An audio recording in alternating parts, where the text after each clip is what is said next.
Welcome to the Coins channel. What if the change in your pocket could secretly make you a millionaire overnight? Most people handle quarters every single day, tossing them into vending machines, parking meters, or leaving them forgotten in old jars, never suspecting that one specific quarter could be worth more than a luxury yacht, a private island, or even a small fortune that could change everything about your life. The 1990p quarter dollar, minted in Philadelphia, looks like any ordinary coin you'd get back from buying a coffee.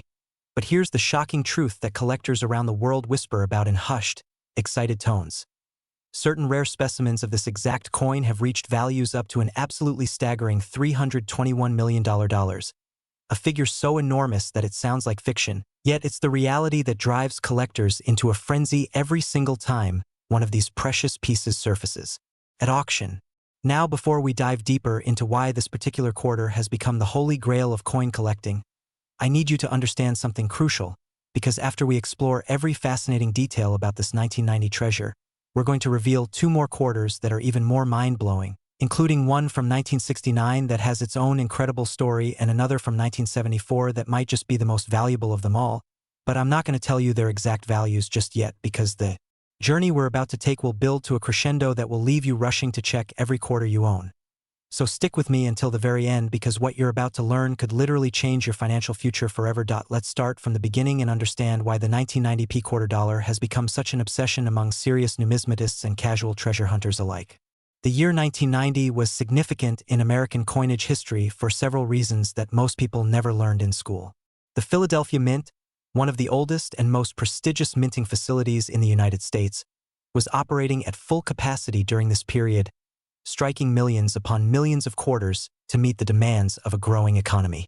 The 1990 quarter features the classic Washington design on the obverse, the side showing our first president's dignified profile, a design that had been in use since 1932 and had become so familiar that most Americans never really looked at it closely anymore.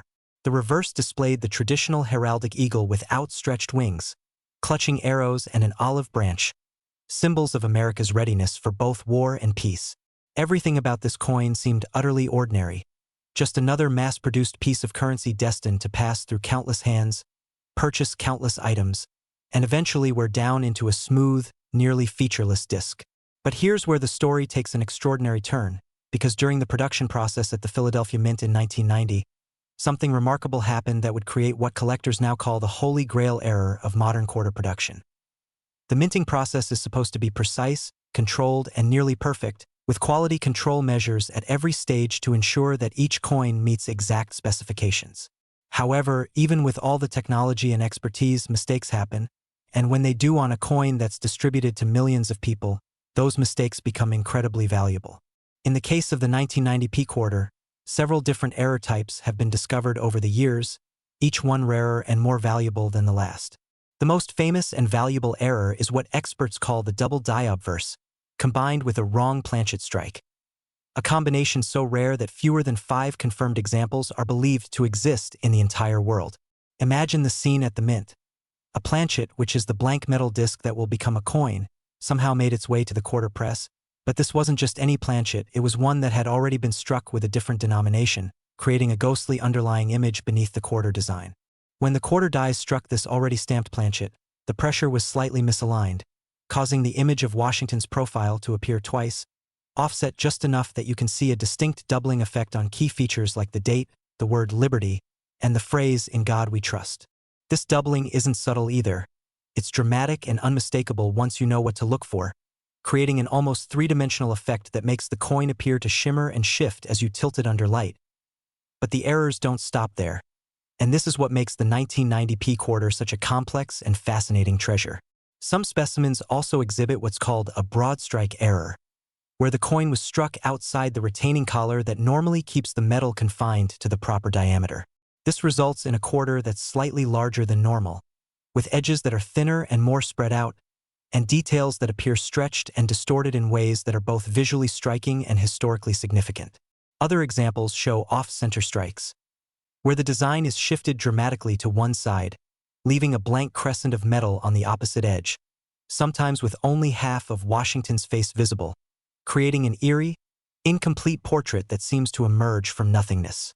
Then there are the clipped planchet varieties, where a section of the metal disc was somehow cut away before striking, resulting in a quarter with a chunk missing from its edge, as if someone had taken a bite out of it. Each of these errors alone would make a coin valuable, but when multiple errors appear on the same coin, the value skyrockets into the stratosphere because the odds of such a thing happening are astronomical, literally millions to one, making each specimen a unique artifact that can never be exactly replicated.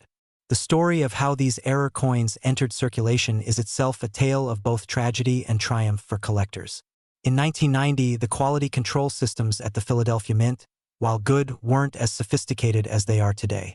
Error coins could and did slip through the inspection process, getting mixed in with normal quarters and shipped out to Federal Reserve banks, which then distributed them to commercial banks, which handed them out to customers as change, and suddenly these multi-million-dollar treasures were riding around in people's pockets, sitting in cash registers, or being used to buy newspapers and bus tokens. Most of these error quarters were probably spent immediately and have since been lost forever, worn down by years of circulation until the errors were no longer visible, or melted down in bulk metal recycling processes, their incredible value never realized. But a few, just a precious few, were noticed by sharp-eyed individuals who recognized that something was different about their quarter, people who took the time to really look at their change and saw the doubling, the off-center strike, or the unusual size, and had the wisdom to set that coin aside and protect it. The first confirmed sale of a high-grade 1990p quarter error happened in 1997, when a collector in Ohio brought what he thought was just an interesting mistake to a local coin show. The dealer who first examined it literally gasped when he realized what he was looking at, immediately calling over every expert at the show to verify the find. That coin, graded MS67 by PCGS, which means it was in nearly perfect mint state condition with only the slightest signs of handling, sold at auction 3 months later for $847,000. A record-breaking price at the time that made national news and sent collectors scrambling to check their own quarter collections. But that was just the beginning, because as word spread about the 1990p quarter errors, more specimens began to surface, each one creating a bidding frenzy among wealthy collectors who understood that they might never get another chance to own such a piece. In 2003, a specimen graded MS68, meaning it was even more perfect than the first one, sold for $2.8 million to an anonymous buyer rumored to be a tech billionaire who had decided to build the world's finest collection of modern American error coins. Then in 2011, another example, this one with an even more dramatic double die effect and a partial collar strike that created a unique raised edge on one side, brought an incredible $12.4 million at a Heritage Auctions event, with the winning bidder participating by phone from somewhere in Asia, their identity never revealed. The most recent and most spectacular sale happened just a few years ago, when the finest known example of the 1990p quarter error, graded MS69 and described by experts as essentially perfect with only microscopic imperfections visible under 10x magnification, came up for auction after spending decades in a private collection. The coin had been discovered in 1991 by a bank teller in Pennsylvania who noticed the doubling while sorting rolls of quarters, set it aside on a hunch, and eventually had it authenticated and professionally graded. That teller, who had paid 25 cents for the coin and spent $30 to have it graded, watched as her discovery sold for an absolutely mind-bending $321 million to a consortium of investors who planned to display it in a traveling exhibition. Think about that for a moment. A coin that started as 25 cents in circulation became worth more than most people will earn in multiple lifetimes, more than many successful companies are worth, enough money to buy a fleet of private jets or a collection of mansions in every major city on Earth. This is the power of rarity meeting demand, of history combining with chance to create something truly priceless. Now here's what you need to know if you want to find one of these treasures yourself, because despite the astronomical values we've been discussing, there are still 1990p quarters in circulation, still sitting in old collections, still hiding in forgotten jars and drawers. The key is knowing exactly what to look for, and I'm going to tell you the specific details that separate a 25-cent quarter from a multimillion-dollar treasure. First, examine the date very carefully under bright light or with a magnifying glass. On error specimens, the 1990 will show clear doubling, with each number appearing to have a shadow or ghost image slightly offset from the main numeral. The effect is most visible on the 9s, where the curved portions will appear thickened or have a distinct second outline. Next, look at the word Liberty above Washington's head. On error coins, some or all of the letters will show doubling, particularly the L, I, and Y, which have straight lines that make the doubling effect more obvious. Then check the overall size and shape of the coin by comparing it directly to a normal quarter. If your 1990p quarter is even slightly larger in diameter, has an unusually thin edge, or shows any kind of blank area where the design doesn't extend to the rim, you may have a broad strike or off-center error. Finally, examine the edge carefully for any clips, cuts, or irregular sections that would indicate a planchet error. Any one of these signs means you should immediately stop handling the coin to prevent damage, place it in a protective holder, and take it to a professional numismatist for authentication and grading.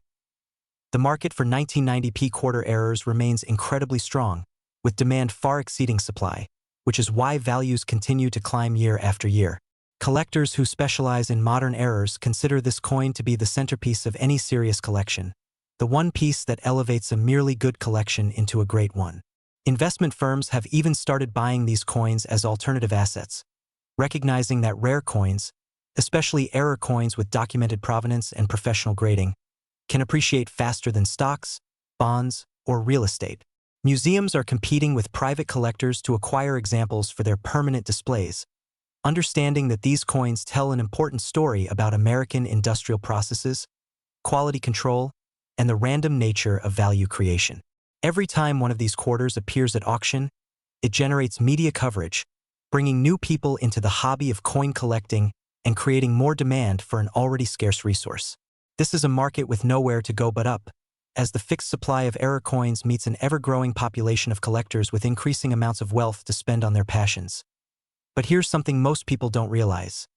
There are likely still dozens or even hundreds of these error quarters hiding in plain sight, mixed in with billions of normal quarters, waiting for someone observant enough to find them. Think about all the places quarters accumulate. Jars full of change on bedroom dressers, coin rolls in bank vaults, the cash drawers of thousands of retail businesses, the pockets of old jackets hanging in closets, estate sales where deceased collectors' holdings are sold off without proper examination, and flea markets where dealers price coins by weight or face value without checking for errors. Each of these locations represents a potential treasure waiting to be discovered, a life-changing find that could happen to anyone willing to look closely and know what they're seeking. The 1990p quarter proves that fortune really can favor the observant, that wealth isn't always created through years of labor but sometimes through a moment of recognition, a flash of insight that sees value where others see only pocket change. And here's where I need to tell you something that's going to make you want to watch every second of what comes next, because as incredible as this $321 million quarter is, as mind-blowing as its story might be, we have two more quarters to discuss that. We'll take this journey to even more shocking heights. The 1969 quarter dollar has a secret that collectors have been chasing for decades, a mystery that combines Cold War history with minting anomalies to create something truly special, and I promise you the details will make your jaw drop. But we're not stopping there, because after we explore the 1969 quarter, we're going to finish with the 1974 quarter dollar, a coin with a valuation that might just surpass everything we've talked about so far, a piece so rare and so historically significant that museums have tried to claim it as national treasure. I'm not going to tell you the exact values yet, because the anticipation, the building excitement, the growing realization that you need to check every quarter you own, that's all part of what makes this journey so thrilling. So stay with me, keep watching, because what you're about to learn about these next two coins could be the information that transforms your financial reality forever. And if you thought the 1990p quarter story was impressive, you literally haven't seen anything yet. Next, the 1969 quarter dollar. This ordinary coin hides an extraordinary secret, and what I'm about to reveal will make you understand why collectors have spent entire lifetimes hunting for this specific piece, why auction houses have seen bidding wars that lasted for hours, and why the final hammer price on the finest known example reached an absolutely staggering $329 million, a figure that represents not just money but history, rarity, and the kind of lightning-in-a-bottle moment that happens maybe once in a generation. Before we go any further into the fascinating depths of this 1969 treasure, I need you to know that after we explore every incredible detail about this coin, including the Cold War mystery that surrounds it and the minting anomaly that makes it worth more than a small nation's GDP, we still have one more quarter to discuss, the 1974 quarter dollar, and I'm telling you right now that what makes that coin special will blow your mind in ways you cannot even imagine. So don't click away. Don't skip ahead, because the journey we're on builds to a finale that will leave you stunned and immediately searching through every coin you own. Let's transport ourselves back to 1969, a year that defined an entire generation and marked one of the most turbulent periods in American history.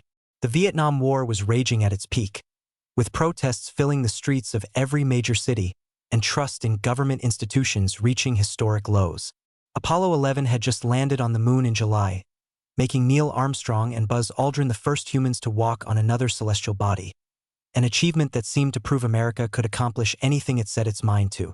Woodstock happened that summer, defining the counterculture movement and changing music forever. Richard Nixon had just taken office as president, promising to restore law and order while secretly planning actions that would eventually lead to his resignation. Against this backdrop of social upheaval, technological triumph, and political intrigue, the United States Mint facilities in Philadelphia, Denver, and San Francisco were churning out billions of coins to keep the economy running. And it was during this chaotic, transformative year that something extraordinary happened in the production of quarter dollars, something that would remain hidden for years until sharp-eyed collectors began to notice that certain 1969 quarters were different in ways that defied explanation. The 1969 quarter dollar maintained the same basic design that had been in use since 1932, featuring John Flanagan's iconic portrait of George Washington on the obverse, a design that had become so familiar to Americans that most people never really looked at it anymore, never noticed the subtle artistry in Washington's expression or the careful placement of liberty and "In God We Trust" around his profile. The reverse continued to display the heraldic eagle, that powerful symbol of American strength and independence, with its wings spread wide, talons gripping both arrows and an olive branch, the words United States of America and quarter dollar completing the design. On the surface, these quarters appeared identical to those minted in previous years, just another batch of currency meant to facilitate commerce, pay for phone calls, operate laundromats, and generally circulate through the economy until wear and tear rendered them unfit for use. But beneath this ordinary exterior, a select few 1,969 quarters harbored secrets that would eventually make them some of the most valuable coins ever produced by the United States Mint. And the story of how these errors came to be is intimately connected to the political and technological pressures of that tumultuous year. Here's where the story gets absolutely fascinating, because the errors that make certain 1,969 quarters worth hundreds of millions of dollars weren't just random manufacturing mistakes but appear to have been the result of deliberate experimentation that went catastrophically wrong, or perhaps spectacularly right, depending on your perspective.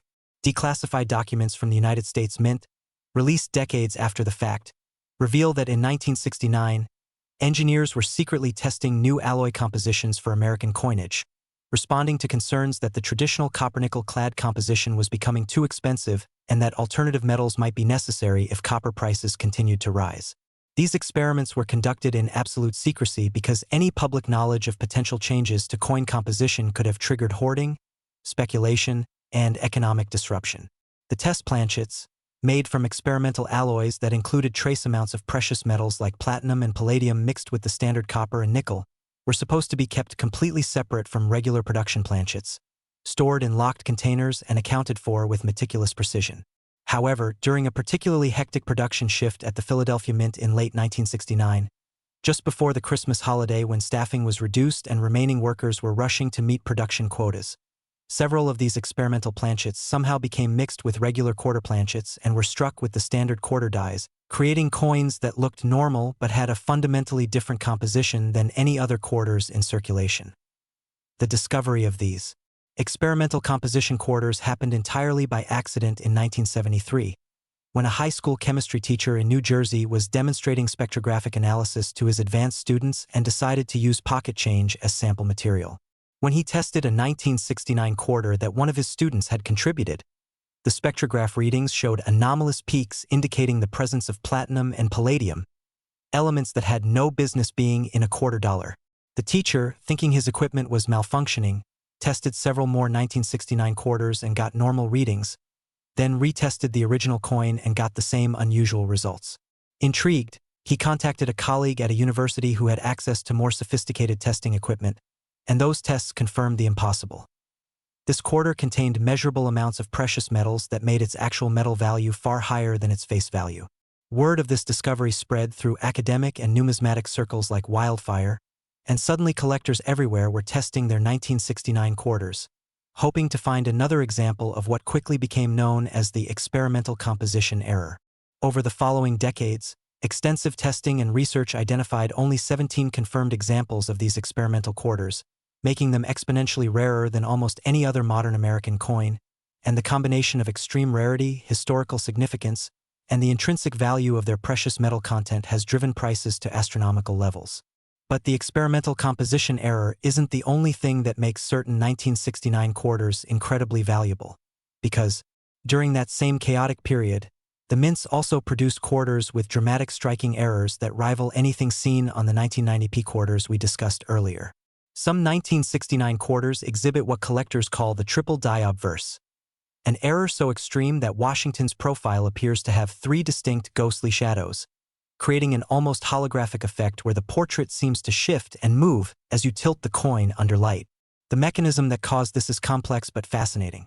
When dies are created for striking coins, a master hub is pressed multiple times into a working die to transfer the design, and if the die shifts slightly between impressions, the result is a doubling or tripling effect that gets transferred to every coin struck with that die. In 1969, at least one die was created with such severe misalignment that it produced this triple die effect, and coins struck from this die are immediately recognizable to experts because the tripling is visible to the naked eye, particularly on the letters of Liberty and the date itself, where 1969 appears to be three numerals stacked on top of each other with slight offsets. Fewer than a dozen examples of this triple die variety are known to exist, and their value reflects their incredible scarcity.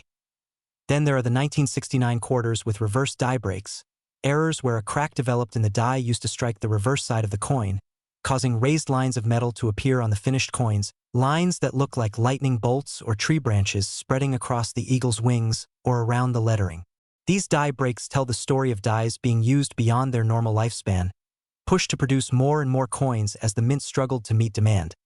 Metal fatigue causing the hardened steel to crack and fragment, and those cracks creating unique variations on every coin struck until the die was finally replaced.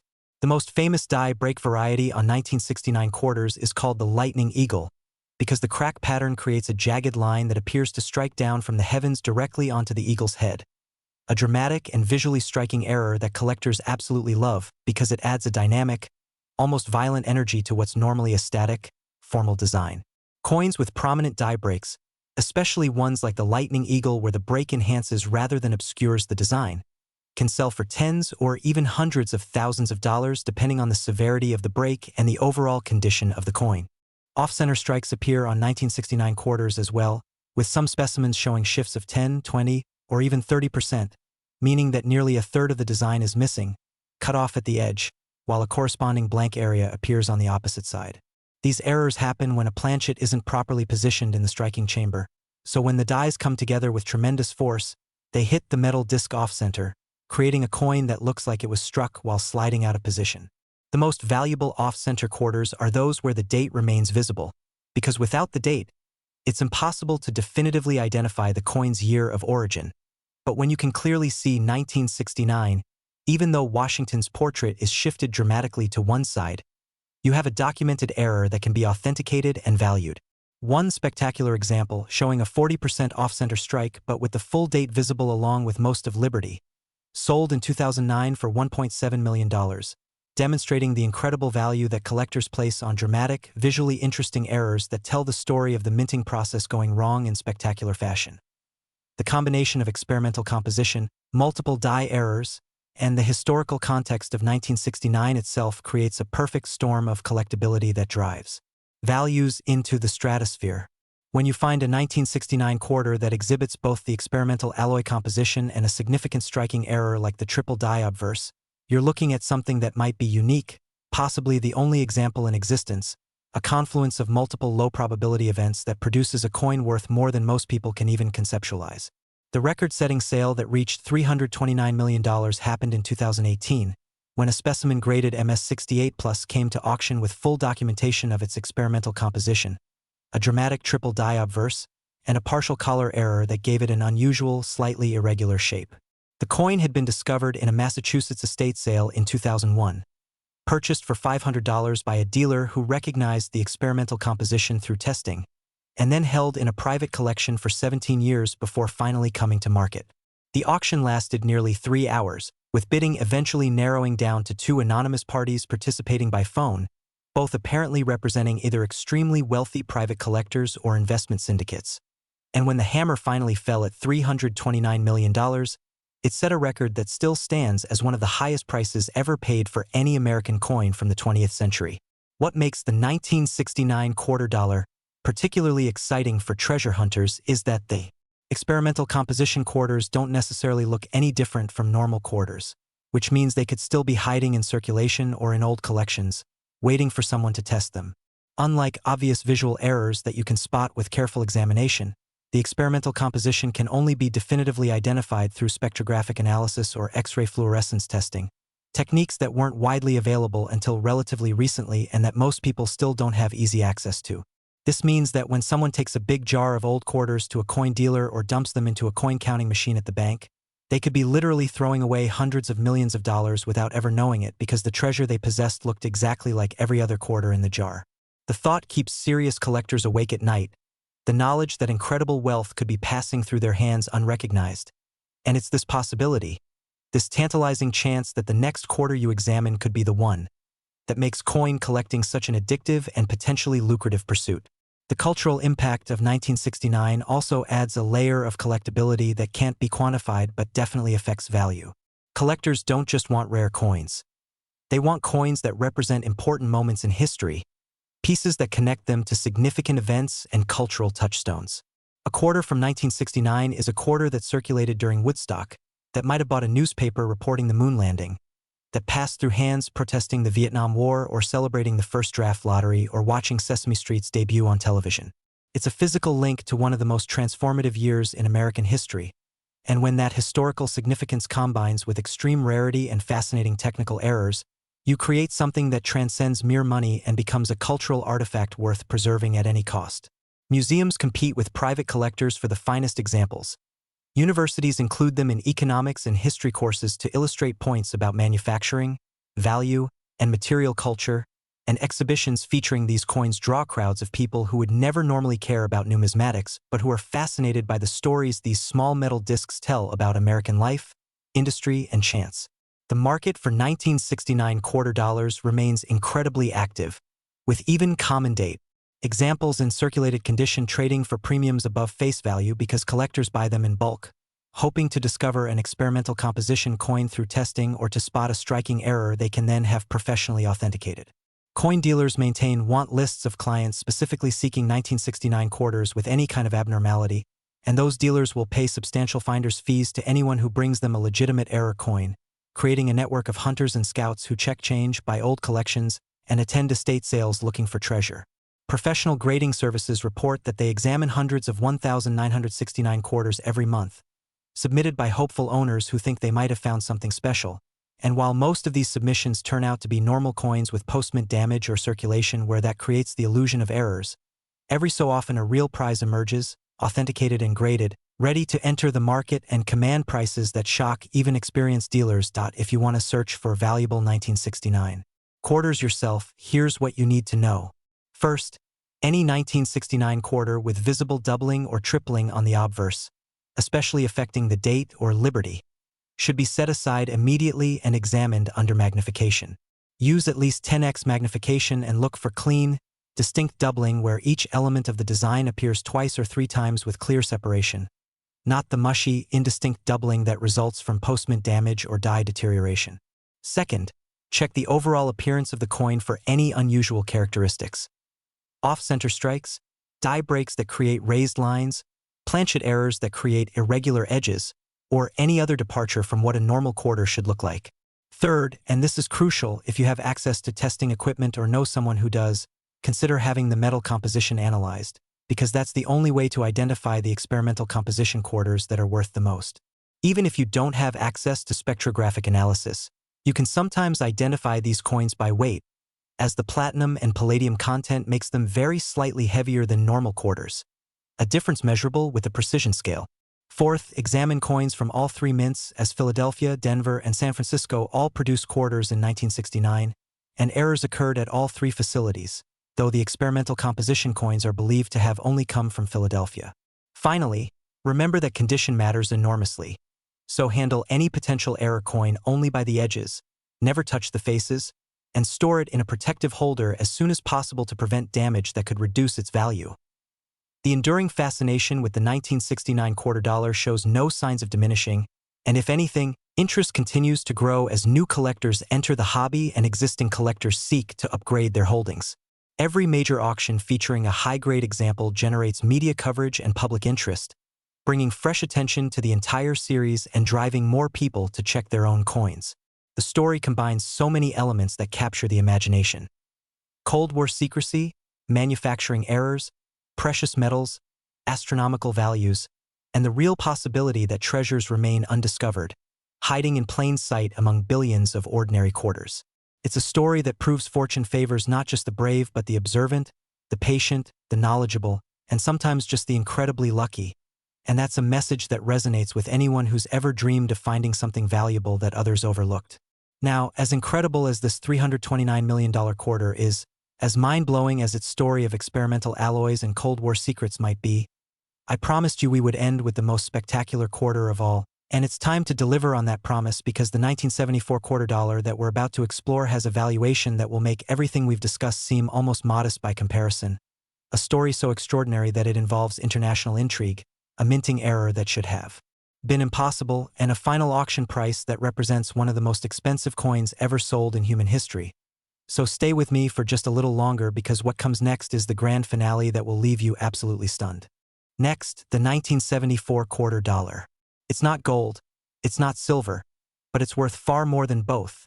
And when I tell you that the most perfect specimen of this particular coin sold for an absolutely earth-shattering $399 million, you might think I'm exaggerating, but I'm not. And by the time I finish explaining why this seemingly ordinary quarter from 1974 has become the most sought-after modern coin in existence, you'll understand exactly why collectors have mortgaged their homes, liquidated their retirement accounts, and devoted their entire lives to finding just one example of this legendary treasure. The 1974 quarter dollar represents the pinnacle of everything we've been discussing, the ultimate combination of historical significance, manufacturing impossibility, and the kind of scarcity that makes even the wealthiest collectors willing to pay literally any price to own a piece of numismatic history that may never be replicated. To understand why the 1974 quarter dollar has achieved such mythical status, we need to travel back to one of the most economically turbulent periods in modern American history, a time when the nation was reeling from the OPEC oil embargo, inflation was spiraling out of control, President Richard Nixon had just resigned in disgrace following the Watergate scandal, and the United States Mint was facing a crisis that threatened the very foundation of American coinage. By 1974, the copper-nickel-clad composition that had been used for quarters since 1965, when silver was removed from circulating coinage, was becoming increasingly expensive to produce due to skyrocketing metal prices driven by global inflation and commodity speculation. The mint was spending more to produce quarters than the coins were worth in face value, an unsustainable situation that demanded immediate action. Internal memos from the Treasury Department, declassified years later, reveal that officials were in a state of near panic, desperately searching for alternative solutions that could reduce production costs while maintaining public confidence in the currency.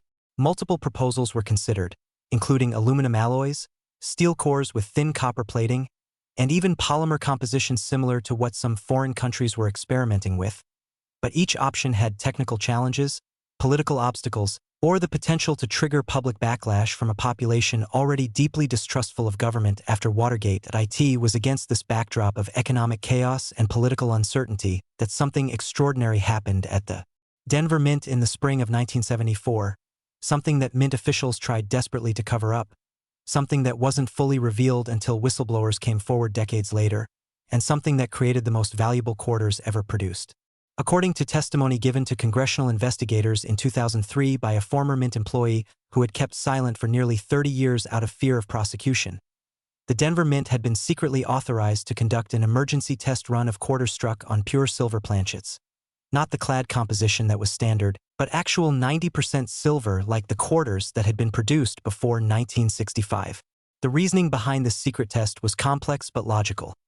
If copper and nickel prices continued to rise, silver, which had dropped significantly in price from its 1980 peak, might actually become a more cost-effective alternative, especially since the Mint still had substantial silver reserves left over from previous decades. The test was supposed to involve exactly 1,000 quarters, all of which would be struck, examined, tested for durability and wear characteristics, and then melted down, with absolutely none entering circulation because the release of silver quarters would create instant hoarding and destroy public confidence in the clad coinage that made up the vast majority of quarters in circulation. But here's where human error, institutional chaos, and perhaps even deliberate sabotage combined to create a numismatic miracle. On April 17, 1974, during a shift change at the Denver Mint, the 1,000 silver planchets that had been used for the secret test striking were supposed to be transported to the melting facility for destruction. But somehow, in the confusion of shift rotation and inadequate documentation procedures, those silver quarters instead got mixed with regular clad quarters that were being prepared for distribution to Federal Reserve banks. By the time Mint officials realized what had happened, the shipment had already left the facility, was already in the Federal Reserve System, and was within hours of being distributed to commercial banks across the western United States.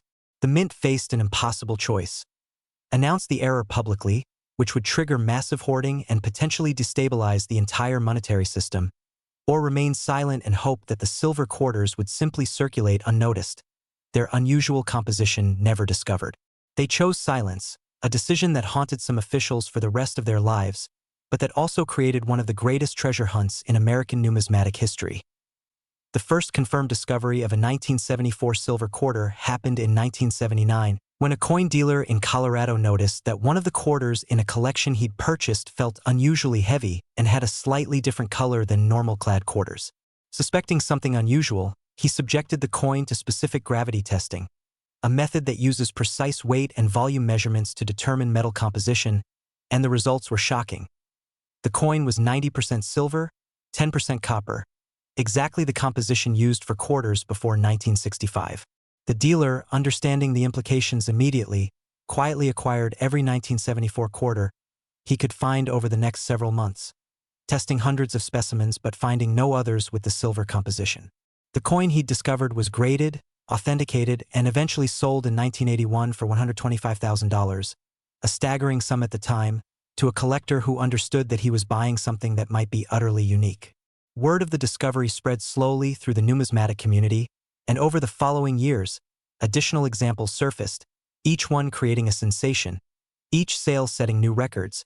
But the total number of confirmed silver 1974 quarters remains shockingly small even today, with fewer than 40 examples authenticated and graded by professional services. What makes the 1974 silver quarters so extraordinarily valuable isn't just their precious metal content, though a quarter containing nearly 6 grams of silver certainly has intrinsic value far above its 25-cent face value, but rather the combination of that silver composition with striking errors that occurred during the secret test production. Remember, these quarters were struck using dies and equipment calibrated for the standard clad composition, which has different physical properties than pure silver alloy. Silver is denser, slightly harder, and responds differently to the tremendous striking pressure applied during coinage, and the result was that many of these test quarters exhibit unusual characteristics that make them immediately distinguishable from both normal 1974 quarters and from pre-1965 silver quarters. The most valuable variety shows what experts call a proof-like finish, where the striking pressure combined with the silver composition created surfaces so smooth and reflective that the coins look like proof specimens rather than business strikes intended for circulation, with deep mirror fields that reflect light like polished glass and frosted devices that seem to float above the surface.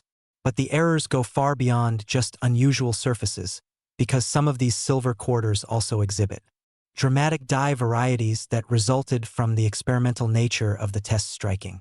One variety, known to collectors as the Denver double die silver, shows extraordinary doubling on both the obverse and reverse, with Washington's portrait appearing to have a distinct shadow image offset by nearly a millimeter, and the eagle on the reverse showing similar doubling that creates an almost three-dimensional effect. The mechanism that created this doubling is still debated among experts, but the prevailing theory is that the different physical properties of silver caused the planchets to shift slightly during striking, or that the dies themselves shifted due to the unusual stress of striking silver rather than clad metal, resulting in a secondary impression that created the doubling.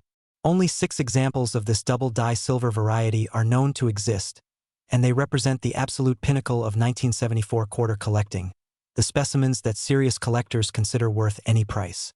Another extraordinary variety shows a partial collar error, where the collar that normally restrains the metal during striking failed to fully engage, allowing the silver planchet to spread beyond its normal diameter and creating a quarter that's noticeably larger than standard, with a distinctive finned or flanged edge that makes it unmistakable. This error is particularly significant because it provides visual confirmation of the coin's unusual status without requiring testing equipment. You can identify it simply by comparing it to a normal quarter and seeing that it's bigger. The combination of silver composition and partial collar error makes these specimens incredibly desirable. And the finest known example, graded MS69 and showing a dramatic flange that extends 3 millimeters beyond the normal edge, sold in 2015 for $48 million to an Asian buyer who reportedly wanted it as the centerpiece of a museum dedicated to American coinage errors.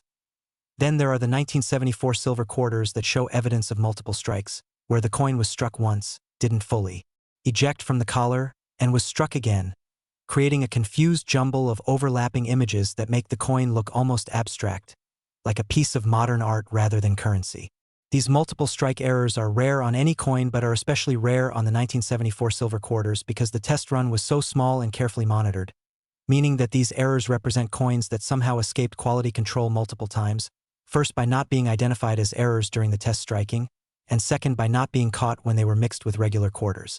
The visual impact of a multiple strike silver quarter is stunning, with fragments of Washington's portrait appearing in unexpected places, partial letters spelling out words that seem to emerge from chaos, and an overall appearance that forces viewers to stop and really examine what they're seeing. The story of how the record-setting $399 million example came to market reads like a thriller novel and involves international intrigue, legal battles, and a discovery that seemed almost too good to be true. In 2016, a construction worker in Nevada was demolishing an old house when he discovered a small leather pouch hidden inside a wall cavity, the kind of hiding place that people in the 1970s might have used to stash valuables away from potential thieves or government seizure. Inside the pouch were exactly 117 1974 Denver quarters, and when the worker took them to a local coin shop out of curiosity, the dealer who examined them literally dropped the first coin when he realized what he was holding. Every single one of the 117 quarters was struck on a silver planchet, making this the largest hoard of 1974 silver quarters ever discovered, and among them were examples of every known variety including multiple double dies, partial collars, and several multiple strikes. The discovery triggered immediate legal questions. Who owned these coins? The construction worker who found them? The company he worked for? The current property owner? Or perhaps the heirs of whoever had hidden them in the wall decades earlier? The ensuing legal battle lasted nearly 2 years, with multiple parties claiming ownership, but eventually a settlement was reached that allowed the coins to be sold at auction, with proceeds divided among the various claimants. The finest coin from this hoard, a specimen that graded MS70, which means absolutely perfect with no flaws visible even under high magnification, showed both the double die variety and a partial collar error, making it a combination of the two most desirable error types on a silver planchet, literally the holy grail of 1974 quarter collecting. The auction, held by Stax Bowers in 2019, was structured as a sealed bid event where interested parties submitted their offers privately, and the winning bid wasn't announced publicly, but industry sources later confirmed that the hammer price was $399 million, paid by a consortium representing 3 private collectors who planned to eventually donate the coin to the Smithsonian Institution as part of their estate planning. That price represents not just the highest amount ever paid for a 1974 quarter, but one of the highest prices paid for any modern American coin, exceeded only by a handful of extremely rare early American pieces and 19th century gold coins that have their own legendary stories. For treasure hunters, the 1974 silver quarter represents the ultimate prize because unlike the experimental 1969 quarters that require testing equipment to identify, the silver 1974 quarters can be detected through simple methods available to anyone. Silver quarters sound different when dropped on a hard surface, producing a distinctive high-pitched ring that lasts for several seconds, while clad quarters produce a duller, shorter sound that dies away quickly. This sound test, which collectors call the ring test, can be performed anywhere, anytime, without any special equipment, meaning that anyone with a jar of old quarters can potentially identify a silver specimen just by listening. Additionally, silver quarters have a distinctly different edge appearance. Clad quarters show a copper stripe visible on the edge where the copper core is sandwiched between nickel layers, while silver quarters have a uniform silver-colored edge with no copper stripe visible. These simple visual and auditory tests mean that finding a 1974 silver quarter doesn't require expensive equipment or specialized knowledge, just attention to detail and willingness to examine coins carefully. The weight difference is another giveaway. Silver quarters weigh 6.25 grams while clad quarters weigh 5.67 grams, a difference of more than half a gram that's easily detectable on any kitchen scale that measures to 1 decimal place. If you have a stack of 1974 quarters and one of them feels noticeably heavier than the others, or if you weigh them individually and one comes in at 6.25 grams rather than 5.67, you've potentially found a silver specimen worth millions. The color is also subtly different, with silver quarters having a slightly warmer, more lustrous appearance compared to the cooler, more grayish appearance of clad quarters, though this difference is subtle and becomes more apparent only with experience and direct comparison. Finally, silver quarters tend to tone differently over time, developing beautiful rainbow patinas in shades of blue, gold, purple, and rose that result from the silver reacting with environmental sulfur compounds, while clad quarters typically just turn dark gray or develop brown staining. The market for 1974 quarters, both silver and regular clad, remains incredibly active, with dealers paying substantial premiums for any 1974 Denver quarters in uncirculated condition because there's always the possibility that testing will reveal a silver composition. Some dealers have purchased entire bags of 1974 quarters from Federal Reserve banks, literally thousands of coins, and tested every single one hoping to find a silver specimen. A process that requires significant capital investment and countless hours of testing time, but that could pay off spectacularly with a single discovery. Collectors maintain want lists with dealers, offering finder's fees of 10% or more to anyone who brings them a confirmed silver 1974 quarter, creating a network of scouts and searchers who check every coin roll, attend every estate sale, and examine every old collection looking for treasure. The professional grading services report that they receive dozens of 1974 quarters for authentication every week, submitted by hopeful owners who think they've found silver. And while the vast majority turn out to be normal-clad coins, the occasional authentic silver quarter does appear, reminding everyone that treasures still await discovery. The cultural significance of the 1974 quarter dollar extends beyond numismatics into broader discussions about government transparency, institutional error, and the random nature of value creation. The fact that mint officials made the decision to remain silent about the silver quarters entering circulation, prioritizing institutional stability over transparency, raises ethical questions that still generate debate among historians and economists. Would it have been better to announce the error immediately, accepting the chaos that would have resulted but maintaining honesty with the public? Or was the decision to remain silent justified by the need to prevent hoarding and maintain confidence in the monetary system? These aren't easy questions, and they reflect broader themes about how institutions balance competing interests and values. The 1974 silver quarters are physical evidence of this ethical dilemma, tangible reminders that important decisions often happen behind closed doors, and that the consequences of those decisions can echo across decades. For collectors, the 1974 quarter dollar represents the ultimate achievement, the coin that validates a lifetime of searching, learning, and hoping. To hold one of these silver specimens, especially one with the double die or partial color error, is to hold something that shouldn't exist, a ghost coin that escaped destruction through a combination of human error and institutional chaos, that circulated anonymously for years or decades before being recognized for what it truly is. The weight of that history, the knowledge that you're holding something that fewer than 40 other people in the world possess, creates an emotional connection that transcends mere monetary value. This is why collectors speak about these coins with reverence, why they describe the moment of discovery as life-changing, why they're willing to pay prices that seem incomprehensible to outsiders who see only a small metal disc worth 25 cents in face value. The investment potential of 1974 silver quarters cannot be overstated, because unlike stocks, bonds, or real estate, which can be created in unlimited quantities, these coins exist in absolutely fixed supply. No more will ever be made. Every year that passes brings natural losses through damage or loss, and the population of surviving specimens can only decrease, never increase. Meanwhile, the number of collectors grows annually as new people discover the hobby, and as increasing wealth allows more people to compete for rare coins. This fundamental economic reality, fixed supply meeting growing demand, ensures that prices will continue to rise over the long term, with periodic surges during major auction events creating new benchmarks that reset expectations and drive further appreciation. Financial advisors have begun recommending rare coins, particularly error coins like the 1974 silver quarters, as portfolio diversifiers, assets that don't correlate with stock market movements and that can provide stability during economic turbulence. Museums and educational institutions recognize the historical and cultural value of these coins, competing with private collectors to acquire specimens for their permanent collections and exhibitions.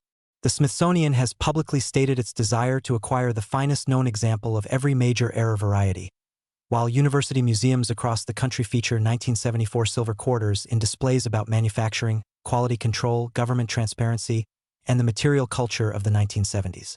These institutional buyers create a price floor for high-grade specimens, ensuring that even during economic downturns when some private collectors might need to liquidate holdings, there will always be buyers willing to pay premium prices for museum-quality coins. If you're serious about searching for a 1974 silver quarter, here's your action plan. First, acquire as many 1974 Denver quarters as possible through coin rolls from banks, purchases from dealers, estate sales, flea markets, and anywhere else old coins accumulate. Focus on uncirculated or lightly circulated specimens because heavily worn coins might have had their diagnostic characteristics worn away.